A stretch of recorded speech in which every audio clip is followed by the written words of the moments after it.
When it was released toward the end of 2007, Skate reinvented the skateboarding genre with a control scheme that made tricks feel more realistic and satisfying than in any game previously. Other aspects of Skate's design weren't nearly as impressive, but it was still a good game and certainly deserving of a sequel. In Skate 2, you return to New San Vanalona after a stint in prison and discover that the fictional city has undergone some radical changes while you were inside. A large corporation has seemingly taken it upon itself to give the city a facelift, and while it insists on building structures that incorporate quarter pipes, ramps and rails, it also has a seemingly endless supply of caps and clips with which to render said areas unskateable. What's up, old man? Retta! Dude, is that you? Yeah, what's up? Your mission, supposedly, is to reclaim the city for skaters, but the storyline takes a backseat after the first hour or so.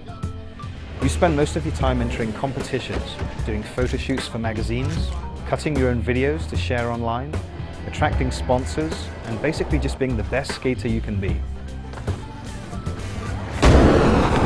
Ultimately, you'll make enough money not only to buy more licensed clothing than you could ever want, but also to pay for a new skate park in the city. The controls in Skate 2 work every bit as well as those in the original game, which is no mean feat given that there are a lot more tricks in your arsenal this time around.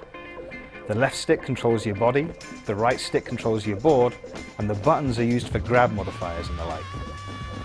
It'll take some getting used to if the previous experience of skating games is limited to the Tony Hawk series, but this vastly superior setup is well worth the effort. With that said, many of the controls for different tricks are so similar that pulling off the exact moves that you want to can be tough.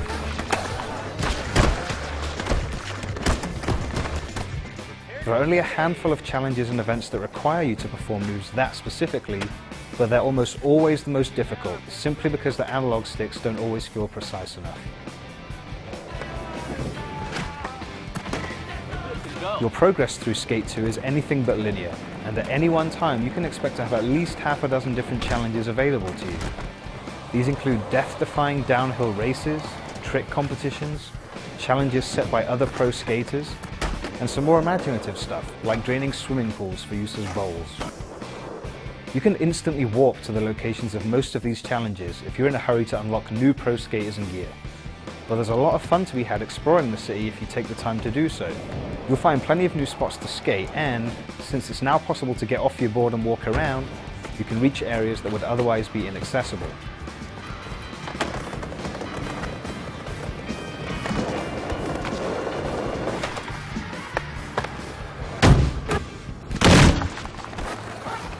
Another significant new feature of Skate 2 is the ability to create your own skating spots, simply by grabbing hold of objects such as picnic tables, ramps, rails, dumpsters and benches, and repositioning them.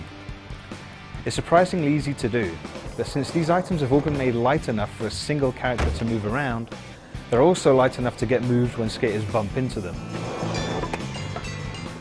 There's an option to reset items to the positions that you place them in, but it's still kind of annoying to see large objects that you've carefully placed getting moved around like they're made of cardboard as soon as you actually try to skate on them. Skate 2 is a game that's grounded in realism, but when it comes to things like repositioning large objects or performing insane tricks while leaping from the tops of buildings, it ditches that realism in favor of good gameplay.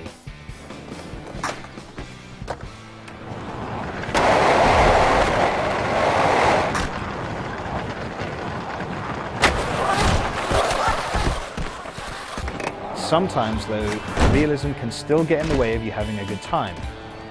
Having pedestrians and traffic cross a line that you have to take to complete a challenge can get frustrating.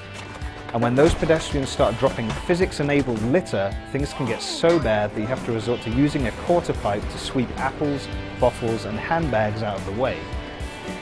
Other skaters can also be a problem, especially when you're taking part in a challenge that requires a number of you to skate simultaneously in a relatively small space. AI skaters are unaware of each other's existence and certainly don't pay any attention to what you're doing. Collisions can be avoided, but the camera is sometimes too busy showing you how good you look to show you where you're headed. There's an option to turn off collisions if you're playing online, but it's rarely necessary because other players are a lot smarter than the AI guys. There are a number of different competitive modes you can play online, but far more interesting than those are the Burnout Paradise style co-op challenges that require everyone to work together towards a common goal.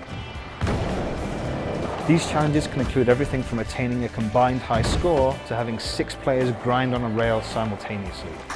And most of these aren't nearly as easy as they sound. There are a few multiplayer party games that can be played offline as well, all of which require up to 4 players to take turns. Even if you've played a lot of Skate, there are definitely enough new features in Skate 2 to make it worth a look. The presentation is slick, the controls are great, and at times you really do feel like you're skateboarding. Oh, and those bone-breaking bails that would kill you in real life are just another way to earn money here. So Skate 2 is not only a fun alternative to take into the streets, it's a safe one.